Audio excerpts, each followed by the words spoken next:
Hello student, ফিরে আসলাম একটা ক্লাসে। তোমাদের 65 টেস্ট পার থেকে আমি ক্লাস দিচ্ছি। আজকে তোমাদের ক্লাসটা দিব, তোমরা পেজ নাম্বার বের করো। 420 পেজে তোমরা চলে এসো। যে 420 পেজে তোমাদের এটা সেট 14। তো তোমাদের 419 পেজে যে সেটটা দিয়েছিলাম 14 নম্বর সেটটা, সেটা পার্ট 1 ক্লাসটা দেওয়া হয়ে গেছে। সেই 419 পেজের আজকে পার্ট 2 ক্লাস, 5 থেকে বড় প্রশ্ন। আমরা 5 থেকে অঙ্কগুলো করাবো পার্ট 2 ক্লাসে। এটা হচ্ছে আমাদের সেট, নামটা আমি দিয়ে দেবো সেট 14 নম্বর। এটা হচ্ছে আমাদের পার্ট 2 ক্লাস। ওকে, তো এই পার্ট 2 ক্লাসে আমরা বড় প্রশ্নগুলো 5 থেকে দেখে নেবো কী প্রশ্নগুলো আছে। তো ক্লাসটা শুরু হবে আজকের। তোমরা তাড়াতাড়ি করে ভিডিওতে লাইক করে দাও, ভিডিওগুলো বন্ধুদের কাছে শেয়ার করে দাও। তবে 5-এর 1 দিয়ে 2টো প্রশ্ন তোমরা বই থেকে পেয়ে যাবা। বইয়ের প্রশ্ন আছে, আমরা বইয়ের বাইরের প্রশ্নগুলো দেখে নেব। 6-এর 1 নম্বরটা বই থেকে পাবা। দেখো 6-এর 1 নম্বরটা পেজ নাম্বার 11 পেজে 4-এর 9 নম্বর অঙ্কটা দেখবা। 6-এর 2 নম্বরটা এই অঙ্কটা আমরা করাবো। এটা বই থেকে আছে কিন্তু একটু চেঞ্জ করেছে, এখানে শ্রীধর আচার্যের সূত্র প্রয়োগ করতে বলেছে। চলো আমরা 6-এর 2 নম্বরটা আমরা শুরু করে দিচ্ছি। দেখো আমাদের 6-এর 2 নম্বরটা কি বলছে, দেখো প্রশ্নটা আমরা পড়বো প্রথমে। এখানে বলেছে দুটি ক্রমিক ধনাত্মক অযুগ্ম সংখ্যার গুণফল 143 হলে সমীকরণটি গঠন করো এবং শ্রীধর আচার্যের সূত্র প্রয়োগ করে সংখ্যা দুটি নির্ণয় করো। ভালো একটা প্রশ্ন আছে 6-এর 2 নম্বর। তাহলে আমরা কি করব, দেখো এখানে দুটি ক্রমিক ধনাত্মক অযুগ্ম সংখ্যা নিয়ে নেব। আমরা একটাকে নিতে পারবো 2x - 1, এটা হচ্ছে আমাদের অযুগ্ম সংখ্যা। আর একটা নিব আমরা, যেহেতু ক্রমিক বলেছি, পরপর 2x + 1। দেখো ক্রমিক সংখ্যা কি জানো, আমি একটু বলি তোমাদের। ক্রমিক সংখ্যা হচ্ছে 1 2, মানে পরপর সংখ্যা 5 6 8 9, এগুলো হচ্ছে ক্রমিক সংখ্যা। এবার অযুগ্ম ক্রমিক সংখ্যা, আর অযুগ্ম ক্রমিক সংখ্যা বলতে যেরকম তোমাদের উদাহরণ দিলি 3 5, 3 5 মানে বিজোড় সংখ্যাগুলো। 3 3-এর পর 5 হবে, মানে 4টা হবে না, 4টা তো জোড় সংখ্যা, যুগ্ম সংখ্যা। তাহলে 3 5, যেরকম বলতে গেলে 9 11, তারপর তোমাদের যদি বলি 17 19, এগুলো হচ্ছে ক্রমিক সংখ্যা পরপর দুটি। তাহলে সেই অযুগ্ম ক্রমিক সংখ্যা ধনাত্মক এভাবে আমরা ধরে নিতে পারবো। কারণ এখানে যদি আমরা x এর মানটা স্বাভাবিক সংখ্যা নিব 1 2 3, এগুলো হচ্ছে x এর মানটা স্বাভাবিক সংখ্যা, তাহলে তোমাদের এখানে বলবো যে 2x যে সংখ্যাটা, 2xটা হবে আমাদের যুগ্ম সংখ্যা। কি করে, তোমরা x এর জায়গায় 1 বসাও, 2 পাবা। 2টা জোড় সংখ্যা, জোড় সংখ্যাকে যুগ্ম সংখ্যা বলা হয়। এবার তুমি 2 বসাও 4 হয়ে যাবে, 3 বসাও 6 হয়ে যাবে। এভাবে দেখো x এর মানটা, এই মানগুলো বসিয়ে তোমরা যুগ্ম সংখ্যা পেয়ে যাবা। তা 2x যদি যুগ্ম সংখ্যা হয়, তাহলে যুগ্ম সংখ্যার সঙ্গে 1 যোগ করলে অযুগ্ম পেয়ে যাবা, বা যুগ্ম সংখ্যার সঙ্গে 1 বিয়োগ করলেও অযুগ্ম পেয়ে যাবা। তাহলে এই যে অযুগ্ম অযুগ্ম, এরা হচ্ছে পরপর। তাহলে যদি 3 হয় এটা 5 হবে, এটা যদি 7 হয় এটা 9 হবে। ঠিক আছে, তোমরা x এর মানগুলো বসিয়ে দেখবা, 1 2 3 যাই বসাও না কেন, তোমরা কিন্তু ক্রমিক অযুগ্ম সংখ্যা পেয়ে যাবা এবং ধনাত্মক পাবা, কারণ x এর মানগুলো আমরা ধনাত্মক নিয়েছি। তাহলে এদের যে গুণফল বলেছে 143, মানে এখানে যে আমাদের সমীকরণটা যে হবে, দেখো সমীকরণ গঠন করতে বলেছি। এই যে দুটি ক্রমিক অযুগ্ম ধনাত্মক সংখ্যার গুণফল, এদের গুণ করব 2x - 1 আর 2x + 1। এদের গুণফলটা কত বলেছে আমাদের 143। এ দেখো এভাবে প্রশ্ন বলেছে, এটাই হচ্ছে আমাদের সমীকরণ গঠন। এবার এখান থেকে আমরা সরল করে দ্বিঘাত সমীকরণ তৈরি করব আগে, তারপর শ্রীধর আচার্যের সূত্র প্রয়োগ করব। চলো দ্বিঘাত সমীকরণটা আগে তৈরি করে নিই। এটা a + b × a - b সূত্র এখানে প্রয়োগ করতে পারবা, কারণ এখানে যেটা আছে এখানে তাই আছে। আবার দেখো 1 আছে, এখানে 1 আছে। তাহলে এটা a + b × a - b, a² - b² সূত্র। a বলতে 2x, a² - b, b হচ্ছে 1, 1² আর এদিকে আছে 143। তাহলে এটা হবে আমাদের 4s², এটা 1। আচ্ছা আমি একে বাঁদিকে নিয়ে আসি, -143, 143। ওকে, আচ্ছা এখানে = 0 দিয়ে দেবো এদিকে। তাহলে এখানে 4s², আর এটা আমাদের হয়ে যাবে -144 পেয়ে যাবা, -1 আর -143 নিয়ে। আচ্ছা এখানে 4 দিয়ে যদি ভাগ করো, তাহলে এখানে আমরা s² হয়ে যাবে, এটা 4 দিয়ে ভাগ করো। 4 দিয়ে ভাগ করলে এটা পেয়ে যাবা, দেখো 4 3 12, 2 চলে আসবে 24, 4 6 24। 4 দিয়ে ভাগ করলে 144টা 36 হয়ে যাবে, আর এদিকে 0 হবে, 0 আছে, 0কে 4 দিয়ে ভাগ করলে 0ই পাওয়া যায়। তারপরে 4 দিয়ে ভাগ করে সমীকরণ এভাবে পেয়ে গেলাম। দ্বিঘাত সমীকরণ, দেখো দ্বিঘাত সমীকরণ দেখতে কীরকম হয়, a x square plus b x plus c equal to 0, ঠিক আছে, এই হচ্ছে আমাদের একটি দ্বিঘাত সমীকরণ। তাহলে এই সমীকরণটাকে এই আকারে সাজাবো আমরা। তা দেখো এখানে S square plus 0 into X আর -36, মানে এক্সটা না, এক্সটাকে 0 দিয়ে লিখলাম, ইজিক্যাল টু 0। দেখো এইভাবে আমরা সাজালাম, সিটা কিন্তু -36, বিটা 0 আর এটা এখানে কিন্তু 1 আছে। ওকে, তবে দ্বিঘাত সমীকরণ তৈরি করে নিয়েছি। এবার আমরা কী করবো, এখানে সিধুর আচার্যের সূত্র প্রয়োগ করব। এবার তোমরা এখানে লিখবা যে সিধুর আচার্যের সূত্র প্রয়োগ করে পাই, ঠিক আছে, কথাটা তোমরা লিখে নিবা। তো সিধুর আচার্যের সূত্রটা দেখো আমি এখানে আগে দেখাই, যদি এই যদি দ্বিঘাত সমীকরণটা হয়, তা দ্বিঘাত সমীকরণের সিধুর আচার্যের সূত্র অনুসারে এক্সের মান পাওয়া যাবে, মানে এই দ্বিঘাত সমীকরণের দুটি বীজ একবারে আমরা বের করতে পারবো। কীভাবে, এক্সের মান হবে -b plus minus √b² - 4ac by 2a, এই হলো আমাদের সিধুর আচার্যের সূত্র। তো এখানে আমরা অ্যাপ্লাই করে দেবো, অতএব এক্স সমান, তোমরা কিন্তু কথাটা লিখবা সিধুর আচার্যের সূত্র প্রয়োগ করে পাই, ঠিক আছে। এক্স সমান -b কিন্তু এখানে আমাদের 0, দেখো বি এর জায়গায় 0 বসাবো, প্লাস মাইনাস √, আবার b² 0² -4a, হচ্ছে আমাদের এখানে 1, এই যে s² সহ কিছু নাই বলে 1 নিবা, আর সিটা কিন্তু এখানে -36, এই দেখো -36 বসিয়ে দিলাম, আর নিচে হচ্ছে 2a, 2 ইন্টু এ বলতে 1। দেখো, তো আমরা দেখো এই সূত্রটা অ্যাপ্লাই করে দিয়েছি, সিধুর আচার্যের সূত্র। এবার এখান থেকে এক্সের দুটো মান বের করবো আমরা। আচ্ছা, এখানে 0 নিয়ে এলাম, 0 মাইনাস কি প্লাসও কি, ঠিক আছে, প্লাস মাইনাস √, এটা তো 0 তো দাম না, 0 লিখলাম না, আর মাইনাস মাইনাস এটা প্লাস হয়ে যাবে, আর এখানে 4 ইন্টু আমাদের 36 রেখে দিলাম, আর নিচে আমাদের 2 আছে। তাহলে 0 প্লাস মাইনাস, দেখো এখানে 4-এর বর্গমূল 2 আর 36-এর বর্গমূল 6, দেখো বর্গমূল করে নিলাম, আর নিচে কিন্তু 2 আছে, 2 কেটে দাও। তাহলে আমাদের রয়ে গেল এখানে 0 প্লাস মাইনাস 36। তাহলে এখানে দেখো শূন্য তো দাম নাই, তাহলে আমরা শূন্যটা বাদ দিয়ে দিলাম, প্লাস -6। তাহলে এই হচ্ছে আমাদের এক্সের মান। তাহলে এক্সের মানকে আমরা বলবো দ্বিঘাত সমীকরণের বীজ, যেটা আমাদের বের করতে বলেছিল। তাহলে এখানে আমাদের যেটা বলেছে প্রশ্নে, দেখো ধনাত্মক অযুগ্ম সংখ্যা, ধনাত্মক বলেছে, তার জন্য আমরা এখানে এক্সের মানটা কী নেব, এক্সের মানটা 6 নিয়ে নেব।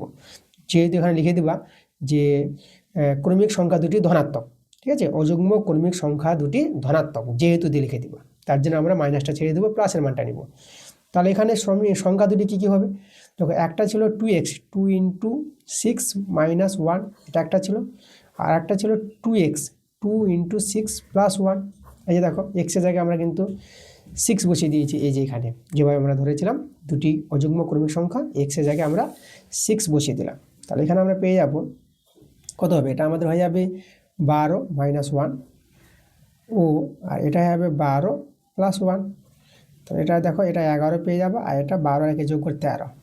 দেখো 11, 13, দুটি ক্রমিক অযুগ্ম সংখ্যা, ক্রমিক পরপর আছে, দেখো 11-এর পর 13, এই যে আমাদের ক্রমিক অযুগ্ম সংখ্যা যেটা আমরা পেয়ে গেছি, এটা কিন্তু আমাদের অ্যান্সার। পরে আমরা চলে আসবো 7-এর দাগের অঙ্কগুলো। তো 7-এর 1 নম্বরটা আমাদের কি বলছে, এখানে এক্সের মান দেওয়া আছে, এক্স প্লাস ওয়াই 4 দেওয়া আছে, তাহলে এক্স ওয়াই প্লাস 1/xy এর মানটা বের করতে বলেছে 7-এর 1 নম্বরটা।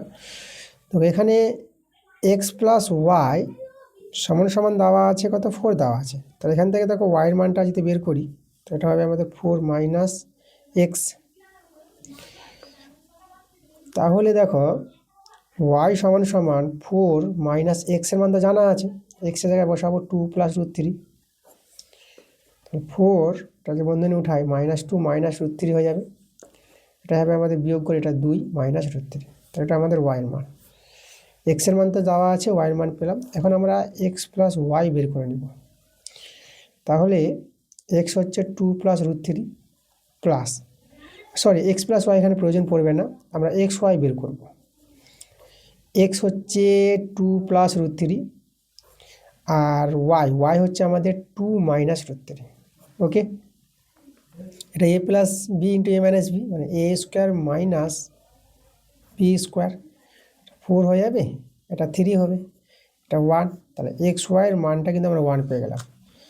আমাদের যার মান বের করতে বলেছি সেটা হচ্ছে আমাদের এক্স ওয়াই প্লাস 1/xy, এর মানটা বের করতে বলেছি।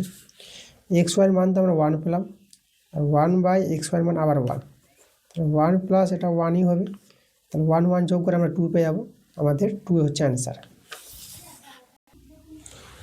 পরে সাথে 2 নম্বরটা, সাথে 2 অঙ্কটা, এটা কিন্তু তোমরা বই থেকে পাবা, আমি বলে দিচ্ছি তোমাদের কোথায় পাবা। বই থেকে পেজ নাম্বার 194 পেজে চলে যাবা, দেখবো প্রয়োগ 23 নম্বর প্রয়োগটা আছে 8-এর দাগে। দেখো 8-এর 1 এবং 2, 8-এর 1-এরটা তোমরা বই থেকে পেয়ে যাবা, যেরকম পেজ নাম্বার 92 পেজের প্রয়োগ 54, ঠিক আছে, প্রয়োগ 54 এই অঙ্কটা আছে। 8-এর 2 নম্বর অঙ্কটাও তোমরা বই থেকে পাবা, 8-এর 2-এর অঙ্কটা এই যে আছে, এটা বই থেকে পেয়ে যাবা। এবং চলে আসবো এবার পরের প্রশ্নগুলো। পরের পেজে আমরা চলে যাবো 10-এর দাগের অঙ্কগুলোতে। 421 পেজের 10-এর দাগের অঙ্ক। 10-এর 1 নম্বর অঙ্কটা, অকেন্দ্রীয় বৃত্তের পরিলিখিত চতুর্ভুজ এবিসিডি হলে প্রমাণ করো যে এবি প্লাস সিডি সমান সমান বিসি প্লাস ডিএ। এই প্রমাণটা অনেকবার হয়েছে আমাদের, আমি পেজ নাম্বার বলে দিচ্ছি, বই থেকে আছে 216 পেজে তোমরা চলে যাবা। এখানে দেখো প্রয়োগ 14 নম্বর যে প্রয়োগটা আছে, এই প্রয়োগটাই আছে এখানে। আর আমি এই প্রয়োগটা অনেকবার তোমাদের বুঝিয়েছি, তোমাদের আগের ক্লাসগুলো তোমরা যদি দেখে থাকো, কয়েকবার অঙ্কটা এসেছে এবং প্রত্যেকবারই অঙ্কটা আমি বুঝিয়ে দিয়েছি। আগের ক্লাসগুলো তোমরা দেখো, তোমরা পেয়ে যাবা। চলো আমরা চলে আসবো পরের প্রশ্নে। 10-এর 2 নাম্বারটা আমরা করো। 10-এর 2 দেখো কি বলছে, ত্রিভুজ এবিসি এর এ কোণটা সমকোণ এবং বিপি ও সি কিউ দুটি মধ্যমা হলে প্রমাণ করো যে 5b² সমান সমান 4 into BP square plus C Q square. এটা প্রমাণ করতে বলেছে, ভালো একটা প্রমাণ আছে। সমকোণী ত্রিভুজ বলেছে, আমি একটা সমকোণী ত্রিভুজ তৈরি করি। এই যে আমাদের একটি সমকোণী ত্রিভুজ, এখানে এ কোণটা 90 ডিগ্রি, তাহলে এর নাম আমরা এ দিয়ে দেবো, এটা আমরা বি নাম দিলাম, এখানে আমি সি নাম দিয়ে দিলাম।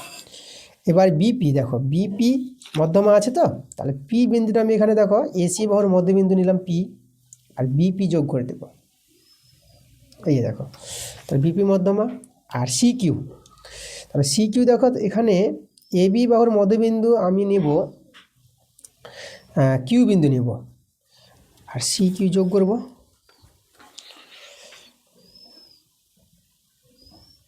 এই যে সি কিউ যোগ করে দিলাম, তাহলে সি কিউ একটি মধ্যমা, বিপি মধ্যমা, সি কিউ মধ্যমা। মধ্যমা ধর্ম হচ্ছে এখানে পি বিন্দুটা এসি বাহুর মধ্যবিন্দু হবে, আর কিউ বিন্দুটা এবি বাহুর মধ্যবিন্দু হবে। তাহলে এখানে তোমাদের বলে রাখবো যে এই যে এপিটা হবে হাফ এসি, আর এখানে হবে এ কিউটা পাবো আমরা হাফ এবি মধ্যমার ধর্ম অনুসারে। ওকে, আচ্ছা, তাহলে এবার দেখো আমাদের এই যে এবিসি ত্রিভুজ, এটা সমকোণী ত্রিভুজ, আর এখানে সমকোণী ত্রিভুজ আছে এবিসি এর। দেখো সমকোণী ত্রিভুজের ধর্ম, অতিভুজ হচ্ছে আমাদের বিসি, তাহলে অতিভুজ স্কোয়ার সমান ভূমি স্কোয়ার প্লাস লম্ব স্কোয়ার। দেখো এটাকে আমি 1 নং নাম দিয়ে রেখে দিলাম। আবার দেখো সমকোণী ত্রিভুজ, এখানে আমি নিব সমকোণী ত্রিভুজটা নিয়ে নিচ্ছি। দেখো এই যে এ বিপি, মানে এ বিপি, এটাও কিন্তু আমাদের সমকোণী ত্রিভুজ হবে।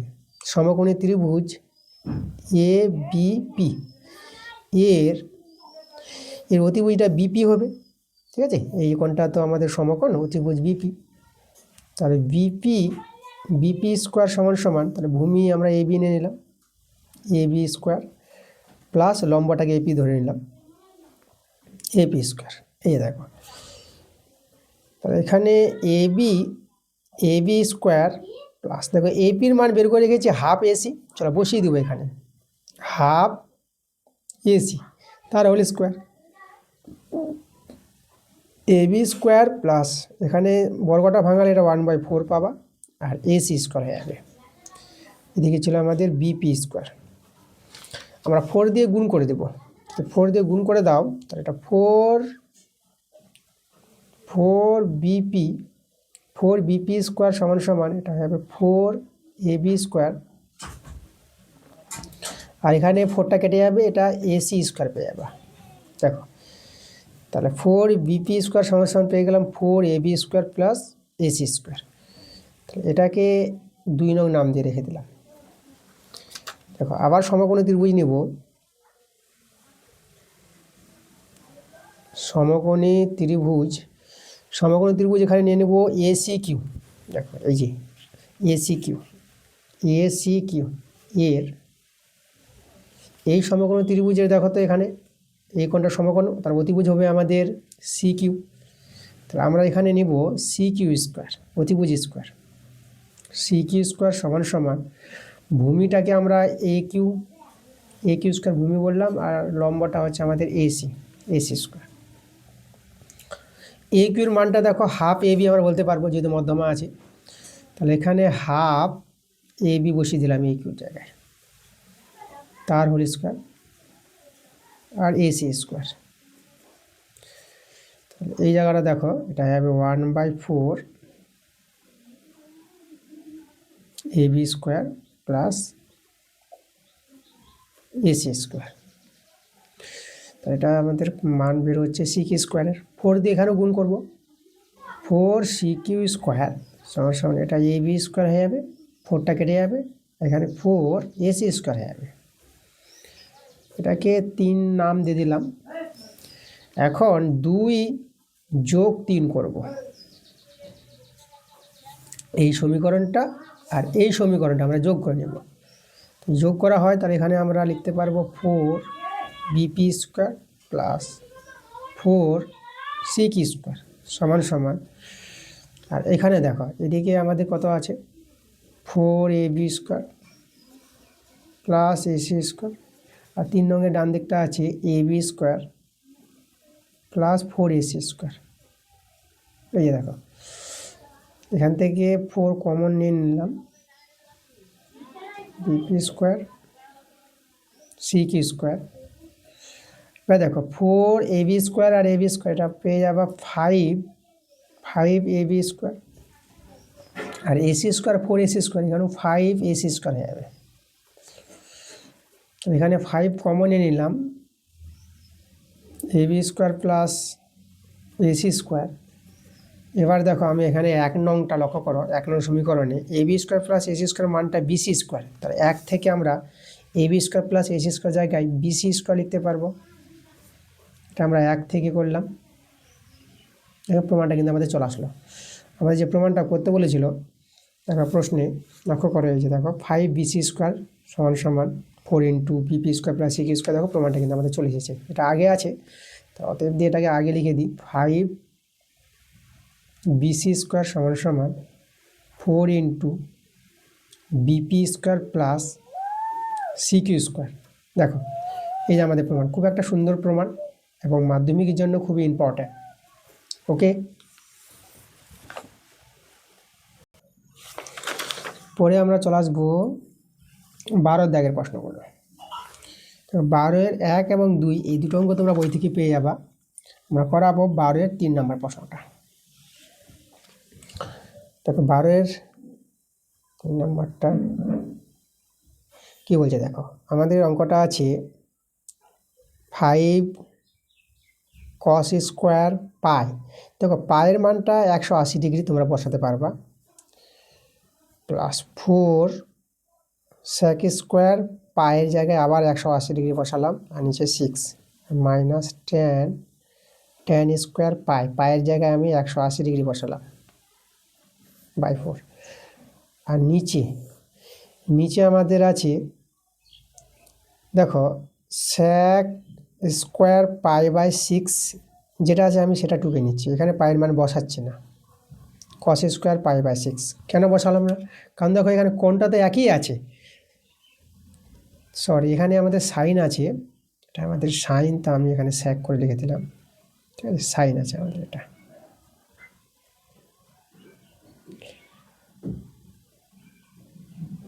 এই দেখো তাহলে sine square pi by 6 plus cos square pi by 6, তাহলে এখানে কি হয়, এটা তো এর মানটা 1 হয়ে যাবে, তাই না, sine square theta plus cos square theta 1, এটা আমাদের কিন্তু 1 হয়ে যাচ্ছে। তো আমাদের শুধু এই জায়গাটা কাটাকাটি করো, এটা হচ্ছে 3 6 18 60 ডিগ্রি পাবা, 6 3 18 এটা 30 ডিগ্রি পাবা, আর এটা 4 দিয়ে 180 কাটাকাটি করলে এটা 45 ডিগ্রি পেয়ে যাবে। তাহলে আমরা রয়ে গেল 5 cos square 60 degree plus 4 sec square 30 degree minus tan square 45 degree. আর এর মানটা কিন্তু 1 আমরা বসালাম না, sin square π/6 plus cos square π/6 মানটা কত 1। এবার এই মানগুলো বসাবো। দেখো cos 60 ডিগ্রির মানটা তোমাদের জানতে হবে। দেখো cos 60 ডিগ্রির মানটা হয় 1/2 হবে, মানে sin 60 ডিগ্রির মান sin 30 ডিগ্রির মানটা আগে জানো, sin 30 ডিগ্রির মানটাই হয় cos 60 ডিগ্রির মান, আর sin 30 ডিগ্রির মানটা 1/2, তার cos 60 ডিগ্রির মানটাও 1/2, আর স্কোয়ার আছে স্কোয়ার বসালাম। এবার 4 ইন্টু sec 30 ডিগ্রি, তো cos আগে জানো, cos জানলে পরে sec পাবা। cos 3 ডিগ্রির মান কত? এবার cos জানতে গেলে, cos 3 ডিগ্রির মান জানতে গেলে তোমাদের জানতে হবে sin 60 ডিগ্রির মানটা। তো sin 60 ডিগ্রির মানটা হচ্ছে √3/2, তাহলে cos 3 ডিগ্রির মানটা হবে √3/2।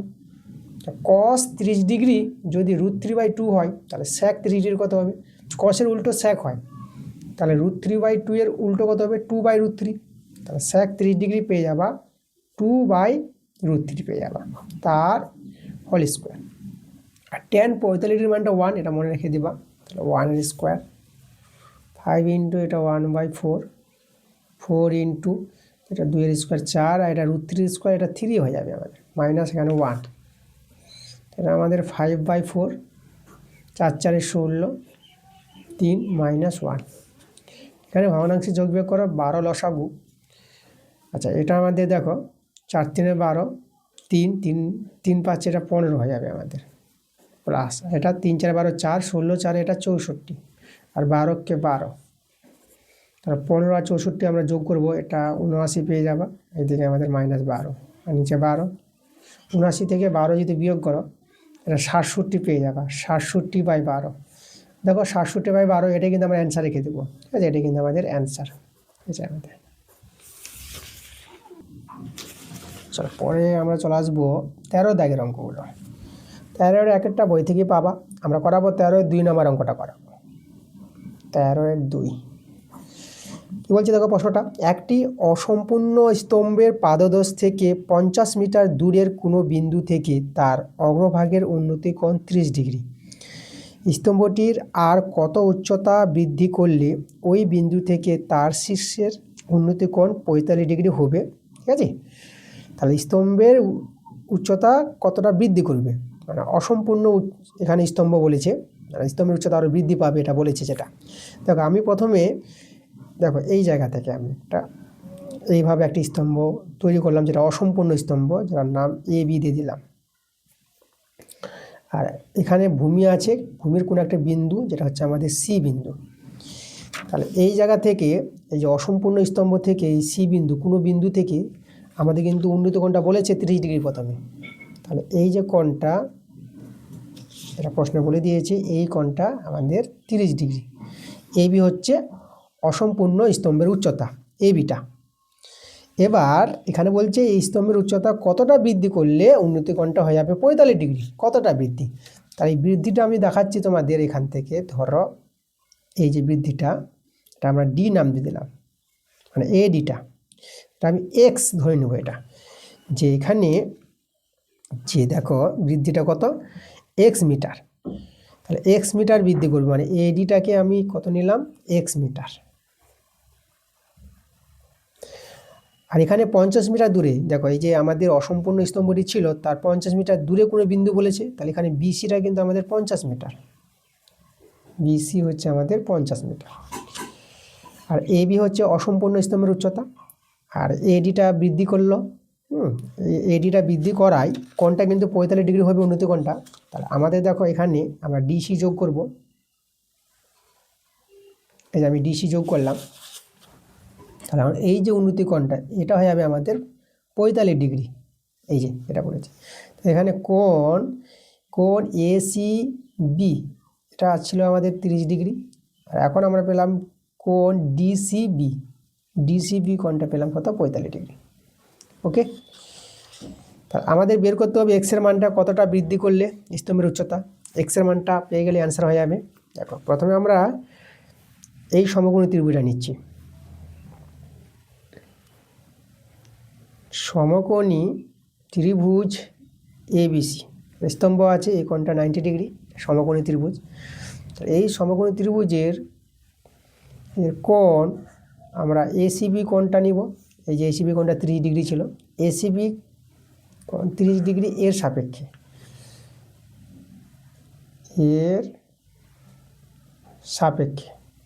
ঠিক আছে। তাহলে এই 30 ডিগ্রি কোণের সাপেক্ষে দেখো আমরা কি দেখাবো, তাহলে 30 ডিগ্রি কোণের সাপেক্ষে ভূমি হবে বিসি, লম্ব হবে এবি, ঠিক আছে, এই কোণের সাপেক্ষে। তাহলে আমরা লম্ব বাই ভূমি দেখাই, মানে লম্ব হচ্ছে এবি আর ভূমিটা হচ্ছে আমাদের বিসি 30 ডিগ্রি কোণের সাপেক্ষে। তাহলে লম্ব বাই ভূমি আমরা জানি হয় ট্যান 30 ডিগ্রি, ট্যান থিটা। এখানে মানগুলো বসাবো, এখানে এবিটা রেখে দিলাম, এবির মান বের করবো। বিসিটা 50 মিটার বলেছে, আর ট্যান 30 ডিগ্রির মান 1/√3। তাহলে এখানে এবির মানটা দেখো কত পাবা, তাহলে এবি যদি বের করো, এই যে 50টা এখানে চলে আসো, 1-এর সঙ্গে গুণ হয়ে যাবে, এটা 50 আর √3টা বসিয়ে দিলাম। তো এবির মান 50/√3।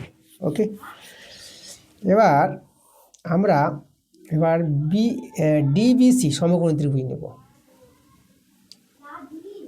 আবার সমকোণী ত্রিভুজ ডিবিসি, এই যে আমাদের বড় ত্রিভুজটা ডিবিসি সমকোণী ত্রিভুজ, এই ত্রিভুজের কোণটা নিব আমরা এই যে ডিসিবি কোণটা, ডিসিবি সমান 45 ডিগ্রি এর সাপেক্ষে, ঠিক আছে। তাহলে এখন এই কোণের সাপেক্ষে বড় কোণটা, বড় ত্রিভুজের বড় কোণটা বড় কোণের সাপেক্ষে 45 ডিগ্রির সাপেক্ষে, আর লম্ব বলবো আমরা, দেখো লম্ব হবে ডিবি আর ভূমি হবে বিসি, ঠিক আছে। কোণ সাপেক্ষে যে কোণ সংলগ্ন বাহুটাকে, ঠিক আছে, এই যে কোণটা বলেছে না, তাহলে এই কোণ যে সংলগ্ন আছে, দেখো বাহুটা লেগে আছে, এই বাহুটাকে ভূমি বলা হয়, আর এই বাহুটা হবে কি লম্ব, এটা তো সবসময় অতিভুজ।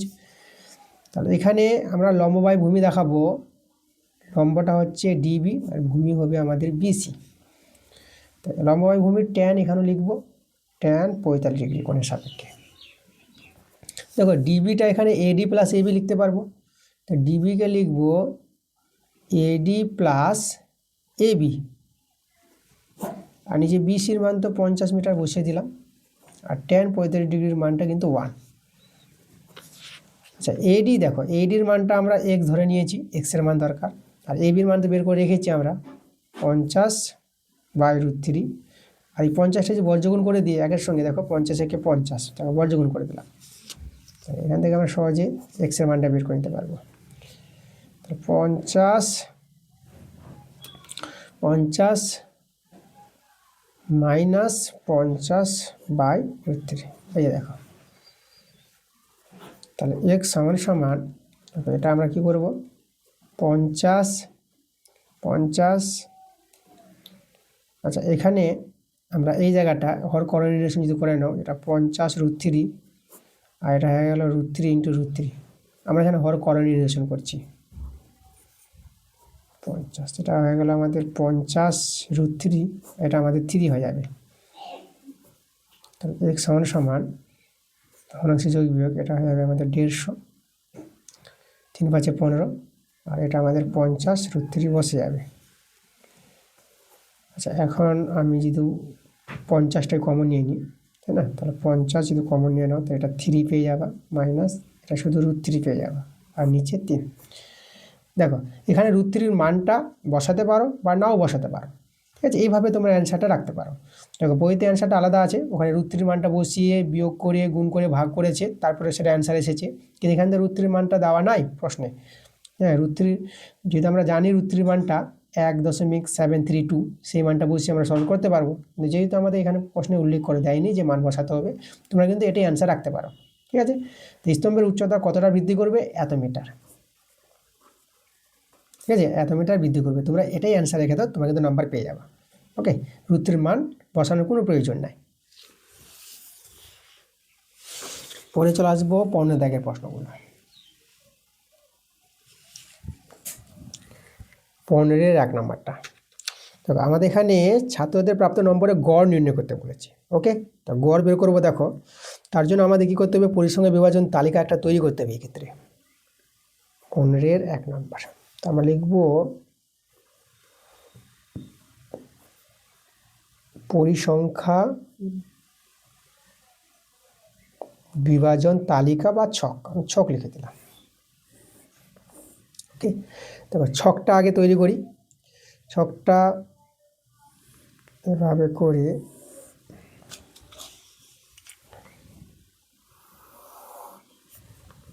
কে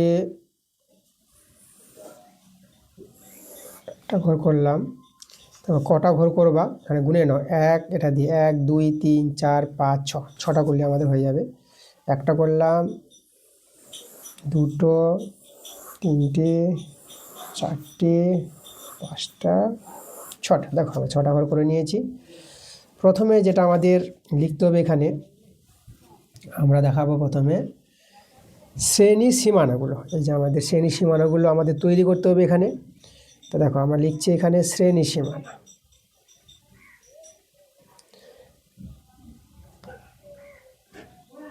শ্রেণী সীমানা, এভাবে একটা ঘর তৈরি করব। শ্রেণী সীমানা ঘর করলাম। শ্রেণী সীমানাগুলো যদি তৈরি করে দেখাই তোমাদের, দেখো 10-এর কম, 10-এর কম কত হবে, 0 থেকে 10। এই যে 10-এর কম, তাই তো, 0 নিচে হবে না, ঋণাত্মক মানে যাবে না। 10-এর কম 0 থেকে 10। 20-এর কম, 20-এর কম তো আমাদের 0টো আছে, তাহলে যেই 20-এর কম মানে 0 9 10 এগুলো সবই আছে আমাদের। তো 20-এর কম আমরা 10 থেকে 20 ধরে নিই, যেহেতু 10 তো নেওয়া হয়ে গেছে। তো 0 থেকে 10 শ্রেণী সীমানা, 20 থেকে 10 শ্রেণী সীমানা তৈরি করছি, আবার 10টা ফিরে আসবে। 30-এর কম তোমরা নিয়ে নিবা, 20 থেকে 30 নিয়ে নাও। আর 40-এর কম 30 থেকে 40 নাও। ঠিক আছে, এইভাবে কিন্তু নিতে হবে জিনিসগুলো। আর এখানে তারপরে আছে দেখো 50-এর কম, তাহলে এখানে 50-এর কম বলতে 40 থেকে তোমরা 50 নেবা। 50-এর কম 40 থেকে 50। ওকে, এবার এখানে আমরা লিখব পরিসংখ্যা বা ছাত্রী সংখ্যা। তাহলে এখানে আমি ছাত্রী সংখ্যাই লিখে দিই। ছাত্রী সংখ্যা আছে, যাকে পরিসংখ্যা বলা হয়, ছাত্রী সংখ্যা। ছাত্রী সংখ্যাকে বা পরিসংখ্যাকে এখানে FI বলা হয়, FI নাম দিয়ে দিলাম। তাহলে দেখো আমাদের এখানে প্রথমে যে পরিসংখ্যাটা কত আছে, 6 দেওয়া আছে। এই যে ছাত্রী সংখ্যা 6। পরেরটা কত হবে, দেখো পরেরটা এখানে বোঝার ব্যাপার আছে। আমাদের এখানে 10 ছিল না, এই যে 10-এর কম 6 আমরা নিয়ে নিলাম। এবার 20-এর কম, তাহলে 20-এর কম বলতে এখানে কি 10-এরও কম 6ও আছে, এর মধ্যে 10-এর মধ্যে কিন্তু 6ও রয়ে আছে। তাহলে এই যে 10 আছে, বলেছে 20-এর কম 10, ছাত্রী সংখ্যা 10, তা 10-এর মধ্যে কিন্তু 6 এরা কিন্তু ঢুকে আছে, 10-এর কম যারা ছিল। আর 20-এর কম তো আমাদের 10 9 8 এরাও তো হবে। এই জন্য 10 থেকে আগের যে পরিসংখ্যাগুলো ছিল, ছাত্রী সংখ্যাগুলো, সেটা বাদ দিয়ে দিবা। ঠিক আছে, তারপরে তোমরা দেখো এখানে মানে 0 থেকে 10-এর মধ্যে ছাত্রী সংখ্যা পেয়ে যাবা 6। তাহলে 10 থেকে 20-এর মধ্যে কত পাওয়া যাবে, তাহলে এই যে 10-এর মধ্যে যতগুলো ছিল 10-এর কম, এই যে 6টা বাদ দিয়ে দাও এখান থেকে 10 থেকে। তাহলে 10 থেকে 6 বাদ দিয়ে আমাদের রয়ে গেল 4। তাহলে আমাদের ছাত্রী সংখ্যা এখন আমাদের রয়ে যাবে 4। এই যে 10 থেকে 20 ছাত্রী সংখ্যা রয়ে যাবে 4 জন। তাহলে একইভাবে দেখো এখানে 30-এর কম 18 আছে, তাহলে এখানে 18-এর মধ্যে এই যে 10 জন রয়ে আছে, তা 10কে বাদ দিতে হবে। তো 18 থেকে 10 বাদ দিলে হবে এখানে 8 জন ছাত্রীর সংখ্যা। তারপরে আছে 30 জন 40-এর কম, 30 থেকে 18 জনকে বাদ দিতে হবে একইভাবে, যদি বিয়োগ করে এটা 12 জন পেয়ে যাবা। তারপরে আছে দেখো 46 জন, তাহলে 46 থেকে তোমাদের বিয়োগ করতে হবে 30 আগেরটা। এই দেখো এই আগের পরিসংখ্যাগুলো আমাদের দেখো বিয়োগ করে কিন্তু নতুন পরিসংখ্যা তৈরি হচ্ছে আমাদের। তাহলে এখানে এটা বিয়োগ করো, এটা বিয়োগ করে দেখো, এটা যদি বিয়োগ করে এটা কিন্তু 16 পেয়ে যাবে বিয়োগ করে। ওকে, এবার আমাদের এখানে তৈরি করতে হবে শ্রেণীমধ্যক। আমরা এখানে লিখব শ্রেণীমধ্যক। শ্রেণীমধ্যককে XI বলা হয়। এখানে আমি ঘরটা তৈরি করে দেখিয়ে দিচ্ছি। চলো দেখো শ্রেণীমধ্যক কীভাবে আমরা তৈরি করব। শ্রেণীমধ্যক বলতে এর মধ্যমান, এই শ্রেণীর 0 থেকে 10 আছে, এর মধ্যে তোমরা কত পাবা, মধ্যে 5 পেয়ে যাবা। 20 থেকে 10 থেকে 20-র মধ্যে 15 পাবা। দেখো আমাদের 10 করে বাড়ছে, পরেরটা তোমরা 10 করে বাড়ালে 25 পাবা, 10 বাড়ালে 35 হয়ে যাবে, 10 বাড়ালে 45 হয়ে যাবে। এইভাবে দুটো যদি বেরিয়ে আসে তাহলে তোমরা বুঝতে পারবা কত করে বাড়ছে আমাদের। তো আমরা শ্রেণীর মধ্যক বের করে নিলাম। এবার আমরা এখানে f i r x i বের করবো, f i x i. Okay, f i x i বলতে বুঝতে পারছি এদের গুণফল পাশাপাশি আছে। 6 পাচ্ছে 30, আর 15 4 60, 25 8 200, আর 35 12, 35 12 গুণ করে 420 পাবা, আর 45 16, 45 16 গুণ করে 720 পাবা। এখানে তোমরা summation f i x I এটা করে নেবা, মানে এদের যোগফল। সামেশন মানে যোগফল, এদের যদি যোগ করে সংখ্যাগুলো যোগ করে পাবা 1430 পাবা। আর এখানে সামেশন এফ আই আমরা বের করে নেবো, এই যে পরিসংখ্যাগুলোর সমষ্টি। এই যে 6 4 8 12 16 যোগ করবা, এটা যোগ করে পাবা 46 পেয়ে যাবা। দেখো এবার আমরা দেখো গড় মান বের করতে বলেছি, এখন গড়টা পেয়ে যাবো। গড়ের সূত্র summation f i x i by summation f i, মান বসিয়ে দাও। সামেশন এফ আই এক্স আইয়ের মান হচ্ছে আমাদের 1430, আর সামেশন এফ আই এখানে সামেশন এফ আইয়ের মানটা আছে আমাদের 46। ওকে, আর দেখো এখানে আমরা 2 দিয়ে কাটাকাটি করি, 2 দিয়ে 4, 2 3 6, আর এখানে 2 7 14, 2 1 2, আর 2 5 10। ওকে, তো আমাদের এখানে হয়ে গেল 715/23। আচ্ছা, এটা যদি আমরা ভাগ করি, ঠিক আছে, তাহলে দেখো এটা ভাগ করে তোমরা পেয়ে যাবে কত, 31.0869। এভাবে কিন্তু ভাগটা চলবে, তোমরা ভাগ করবা এটাই পাবা। এখানে আমরা আসন্ন মানে নিয়ে নেব 31.0, তো এটা 6 আছে, তাহলে 8টা আমরা 9 করে নেবো, 1 যোগ হয়ে যাবে। এটা 5-এর চেয়ে বড় হলে এর সঙ্গে 1 যোগ করে নেবা, মানে দশমিক পরে দুটো সংখ্যা আমরা রাখবো। এখানে প্রায়তে লিখবো যেহেতু আসন্ন মানে নেওয়া হয়েছে। তো এই যে গড় মান বের করতে বলেছিল, তো দেখো এটাই হচ্ছে আমাদের গড় মান, এটা কিন্তু আমাদের অ্যান্সার। পরে আমরা চলে আসবো 15-এর 2 নম্বরটা। দেখো 15-এর 2 নম্বরটা আমাদের কি বলছে, নিচের পরিসংখ্যা বিভাজন থেকে এই তথ্যটি থেকে আমাদের মধ্যমা নির্ণয় করতে বলেছে। মধ্যমা এবার বের করবো 15-এর 2। দেখো মধ্যমা পাওয়ার জন্য আমাদের পরিসংখ্যা বিভাজন তালিকা বা ছক তৈরি করতে হবে। তো আমরা লিখবো পরিসংখ্যা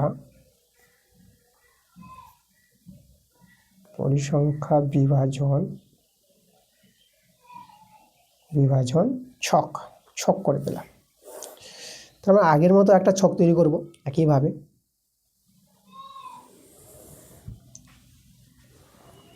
নিয়ে ছক তৈরি করে না,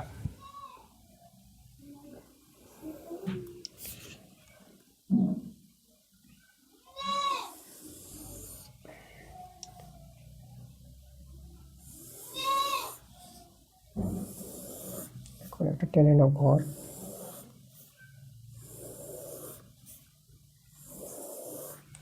ঠিক আছে, এই দেখো কটা ঘর করতে হবে আমাদের, এখানে 1 2 3 4 5 6 7 8, 8টা ঘর করে, 1 2 3 4 5 6, আর 2টা করে না,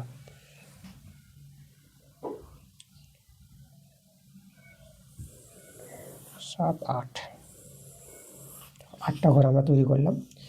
প্রথমে তো আমরা শ্রেণী সীমানাগুলো আমরা দেখাবো। এই যে শ্রেণী সীমানাগুলো আমাদের এখানে দেওয়াই আছে।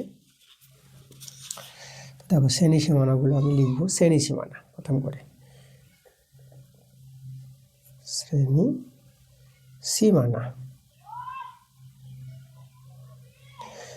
সীমানা এখানে দেখাবো। শ্রেণী সীমানাগুলো আমি যদি এখানে লিখে দিই, যা আছে লিখে দাও, 0 থেকে 10, 10 থেকে 20, তারপর 20 থেকে 30, 30 থেকে পেয়ে যাবা 40, 40 থেকে পাবা 50, এটা আমাদের 50 আসবে, 50 থেকে হবে 60, তারপরে আছে 60 থেকে আবার 70, 60 থেকে পাবা 70। এই দেখো এই হচ্ছে আমাদের শ্রেণী সীমানাগুলো। এরপরে পরিসংখ্যা আছে, আমরা এখানে লিখব পরিসংখ্যা।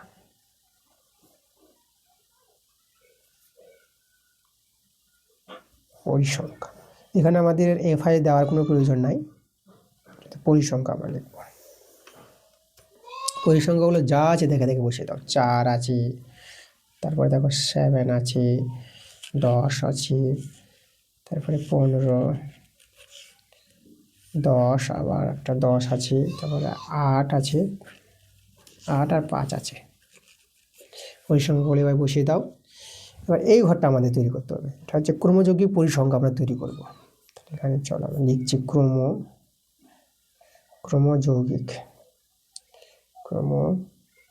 ক্রমযৌগিক পরিসংখ্যা।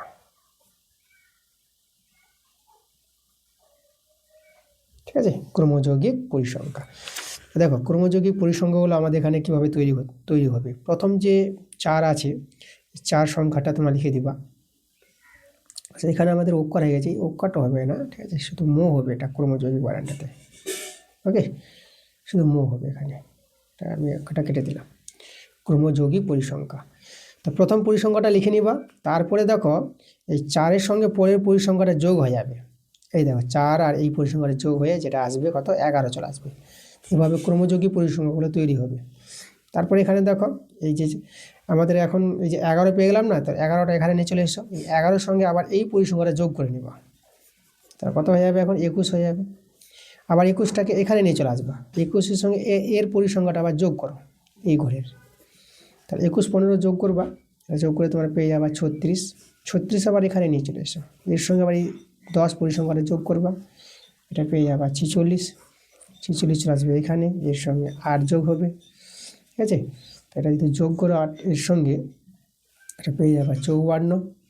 তারপর 54 এখানে নিয়ে চলে এসো, 54-এর সঙ্গে যোগ হবে কত, এই যে 5টা, এটা যোগ করে তোমরা পেয়ে যাবা 59। এবার শেষ যেটা পাবা, একে তোমরা n নিয়ে নিবা। ওকে, এটা n ধরে নিবা। এবার দেখো আমাদের যে মধ্যমা পাওয়ার সূত্রটা আমরা লিখবো এখানে, নির্ণীয় মধ্যমা। ওকে, আমাদের লিখবো নির্ণীয় মধ্যমা সমান সমান, সূত্রটা মনে রাখবা l plus n/2 minus CF/F আর ইন্টু এইচ।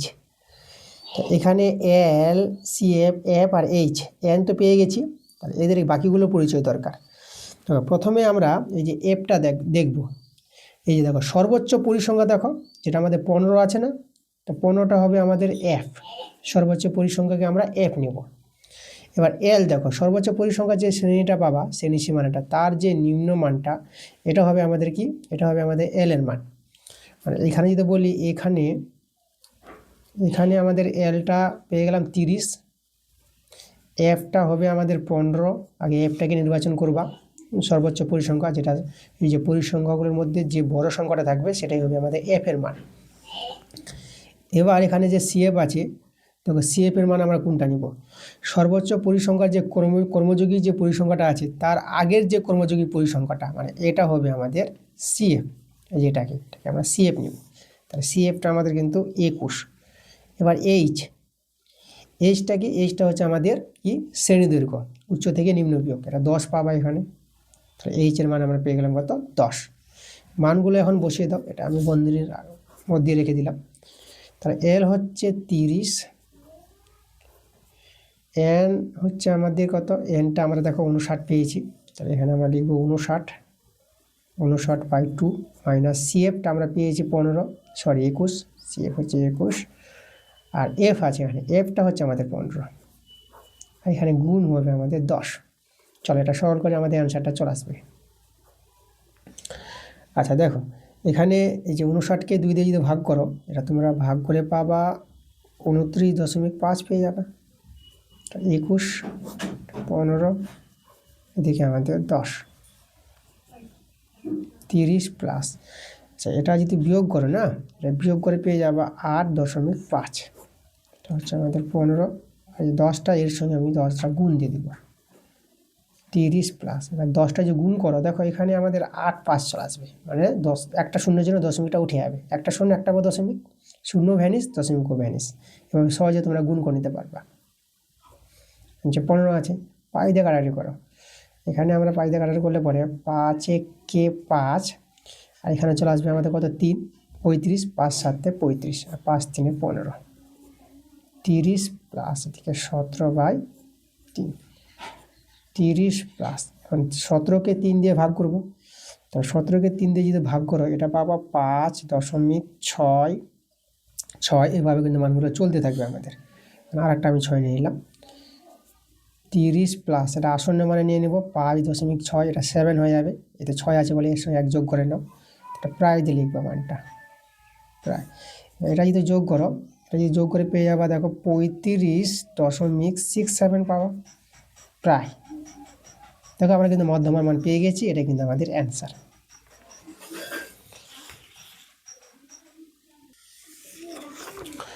চলো দেখো এবার আমরা চলে আসবো 3 নম্বর প্রশ্নে।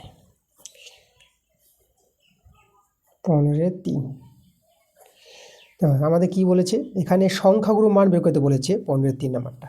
দেখো সংখ্যাগুরু মান বের করতে গেলে আমাদের পরিসংখ্যা বিভাজন তালিকা তৈরি করার কোনো প্রয়োজন নাই। এখানে লক্ষ্য করো সর্বাধিক পরিসংখ্যা কত আছে, এই যে সর্বাধিক পরিসংখ্যা, এই মানটাই হচ্ছে আমাদের F1, এই যে সর্বাধিক পরিসংখ্যা যেটা আছে, মানে এখানে লিখব সর্বাধিক পরিসংখ্যা,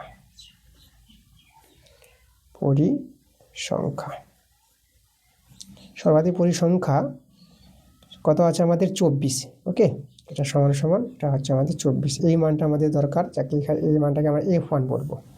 তাহলে এটা হচ্ছে আমাদের F1 মান। এবার এখানে যে সংখ্যাগুরু মান সংবলিত শ্রেণী যেটা, সেটা আমাদের দরকার। সংখ্যাগুরু মান সংবলিত শ্রেণী, সেই শ্রেণীটা দেখো কীভাবে, কোনটাকে আমরা শ্রেণী নেব। সর্বাধিক পরিসংখ্যা যেটা পাবা, সেই সর্বাধিক পরিসংখ্যার যে শ্রেণীটা থাকবে সেই শ্রেণীটাই হবে আমাদের, এই যেখানে 12 থেকে 15 আছে, এই দেখো এটাই হচ্ছে আমাদের সংখ্যাগুরু মান সংবলিত শ্রেণী। ঠিক আছে, এটা নিয়ে নেব। তাহলে এখানে আমরা একটা মান পেয়ে যাব যে এল এর মানটা, এলটা হবে আমাদের এই শ্রেণীর যে নিম্ন মানটা হচ্ছে 12। ঠিক আছে, F1 তো আমরা পেয়ে গেছি 24, তারপরে আমরা F0 বের করব। দেখো F0 কোনটা হবে, সর্বাধিক পরিসংখ্যার আগের পরিসংখ্যাটাকে তোমরা F0 বলবা। তারপর আমাদের F2 প্রয়োজন পড়বে, এখানে F2 সর্বাধিক পরিসংখ্যার পরের পরিসংখ্যাটা হবে আমাদের F2 হচ্ছে 21, এটা হচ্ছে আমাদের, এটা হচ্ছে F0, এটা হচ্ছে আমাদের F2, এটা F1। আর এখানে আমাদের দরকার H। দেখো H হবে এই যে শ্রেণীটা পাবা তার উচ্চ থেকে নিম্ন বিয়োগ করো, এটা বিয়োগ করে কত হবে 3 হবে, তাহলে H এর মানটা 3 হয়ে যাবে। এবার সংখ্যাগুরু মান নির্ণয়, সংখ্যাগুরু মানে যে সূত্রটা, অতএব নির্ণয় সংখ্যাগুরু মান, সেই সূত্রটা মনে রাখবা, L plus F1 minus F0 by 2F1 minus F0 minus F2, আর ইনটু হবে আমাদের H। এখানে মানগুলো বসিয়ে দাও। এল এর মান যেটা পেয়েছি দেখো 12 প্লাস F1 পেয়েছি দেখো সর্বাধিক পরিসংখ্যা যেটা আমাদের 24 আছে, আর মাইনাস F0 12,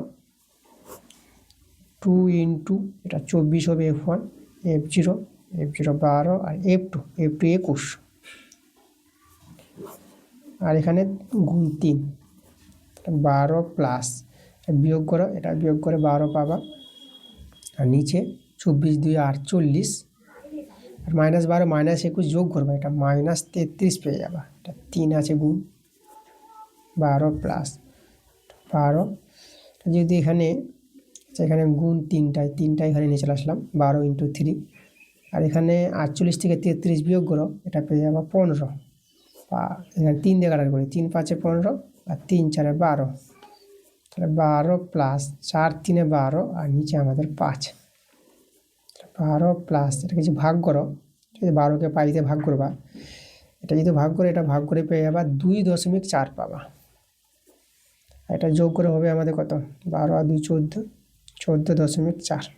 ঠিক আছে, 14.4 এটাই হবে কিন্তু আমাদের অ্যান্সার।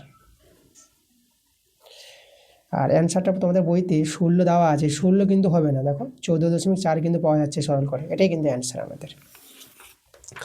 তো দেখো আমাদের আজকের ক্লাসের অঙ্কগুলো আমাদের 5 থেকে 15 অবধি, 5 থেকে 15 অবধি তোমাদের যে অঙ্কগুলো ছিল বড় প্রশ্ন পার্ট 2 ক্লাস, তোমাদের সবগুলো অঙ্ক করে দেখিয়ে দিয়েছি।